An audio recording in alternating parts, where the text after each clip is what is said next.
नमस्कार। भाषा ज्ञान पर आधारित हमारे चैनल हिंदी जगत में एक बार फिर आपका स्वागत है। हमारा आज का वीडियो कक्षा 12वीं हिंदी कोर की पाठ्य पुस्तक आरोह भाग 2 में संकलित एवं सूर्यकांत त्रिपाठी निराला जी द्वारा रचित कविता पाठ बादल राग के बहुवैकल्पिक प्रश्नों पर आधारित है। बच्चों, इस कविता के सार एवं प्रश्नोत्तर पर आधारित वीडियोस आप पहले ही देख चुके हैं, तो आइए प्रारंभ करते हैं। प्रश्न 1। कविता बादल राग में बादलों को किस रूप में चित्रित किया गया है? मित्र के रूप में, साथी के रूप में, प्रकृति सौंदर्य के प्रतीक के रूप में, क्रांति दूत के रूप में। उत्तर क्रांति दूत के रूप में। प्रश्न 2। कविता बादल राग किस रस पर आधारित कविता है?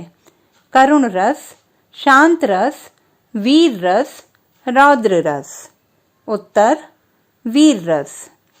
प्रश्न 3। कविता बादल राग पर किस विचारधारा का प्रभाव माना जाता है? छायावादी विचारधारा का, प्रगतिवादी विचारधारा का, प्रयोगवादी विचारधारा का, इनमें से कोई नहीं। उत्तर प्रगतिवादी विचारधारा का। प्रश्न 4।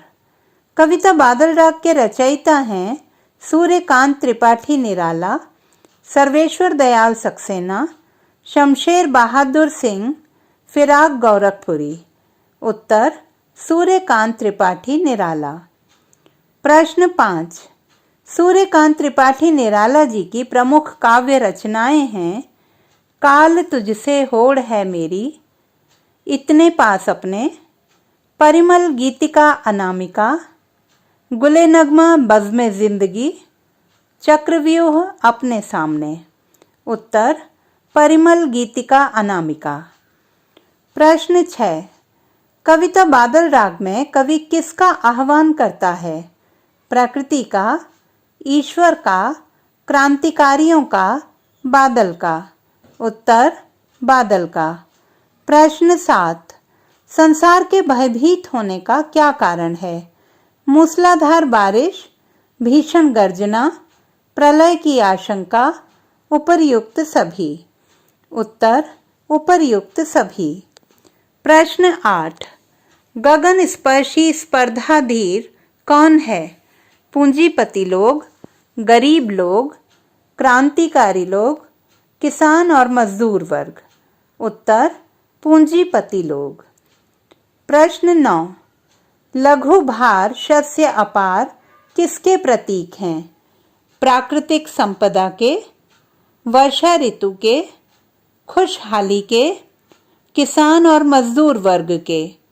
उत्तर किसान और मजदूर वर्ग के। प्रश्न 10। क्रांति की गर्जना पर कौन हंसता है? उच्च वर्ग के लोग, निम्न वर्ग के लोग, प्रशासक वर्ग के लोग, उपर्युक्त सभी। उत्तर निम्न वर्ग के लोग। प्रश्न 11। शैशव शब्द का अर्थ है बचपन, दुख, क्रोध, कमल। उत्तर बचपन। प्रश्न 12। पंख और अट्टालिका किसके प्रतीक हैं? आम आदमी एवं पूंजीपतियों के, किसानों और क्रांतिकारियों के, धनिक वर्ग और उनके महलों के, इनमें से कोई नहीं। उत्तर आम आदमी एवं पूंजीपतियों के। प्रश्न 13। कविता में किस शैली का प्रयोग किया गया है? संबोधन शैली एवं चित्रात्मक शैली का, विचारात्मक शैली का, विवरणात्मक शैली का, प्रश्नात्मक एवं कथात्मक शैली का। उत्तर संबोधन शैली एवं चित्रात्मक शैली का। प्रश्न 14। कवि ने किसकी दुर्दशा का वर्णन किया है? पूंजीपतियों की, क्रांतिकारियों की, भारतीय किसान की, उपर्युक्त सभी। उत्तर भारतीय किसान की। प्रश्न 15। जीवन के पारावार किसे कहा गया है? क्रांतिकारियों को, बादल को, शासकों को, पूंजीपतियों को। उत्तर बादल को। प्रश्न 16।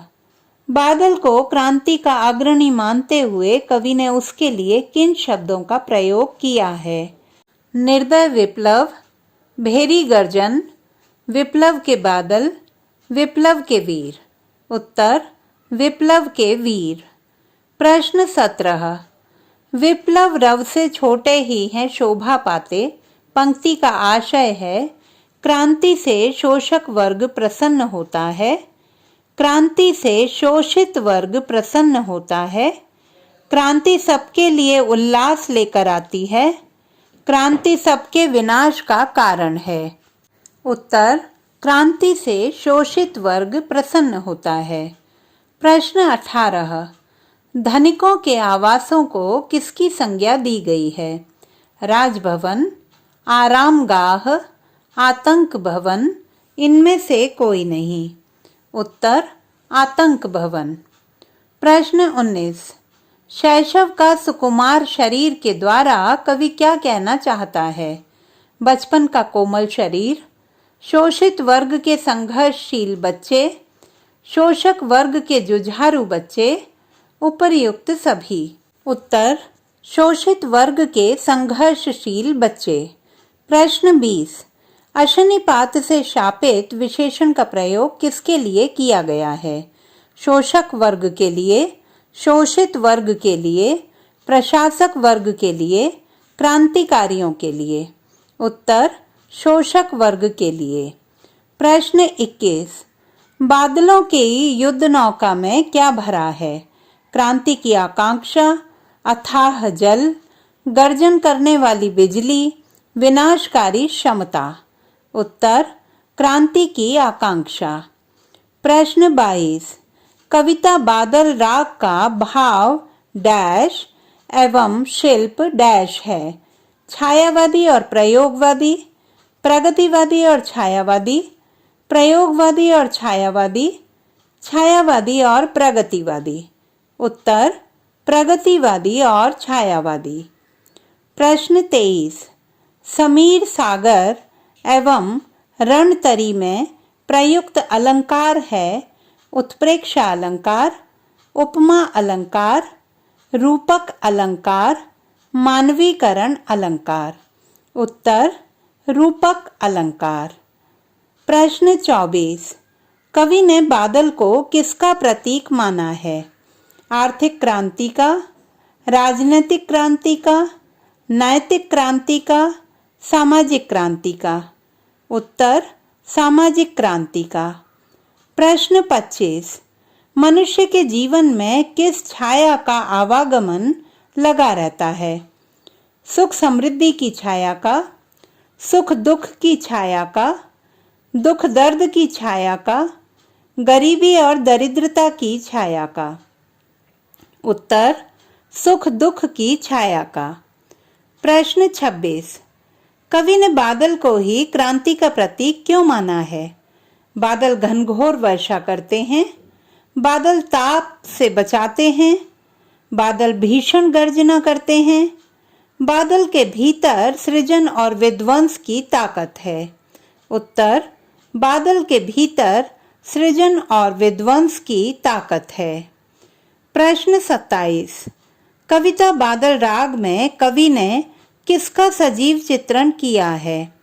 आर्थिक असमानता का, सामाजिक विषमता का, जीवन की खुशहाली का, धार्मिक समानता का। उत्तर सामाजिक विषमता का। तो बच्चों, आशा करती हूँ कि हमारा आज का यह वीडियो पाठ के गहन अध्ययन में आपके लिए सहायक सिद्ध होगा। भाषा संबंधी किसी भी समस्या के समाधान हेतु बने रहिए सुनीता भटनागर हिंदी जगत के साथ। आपका दिन शुभ हो।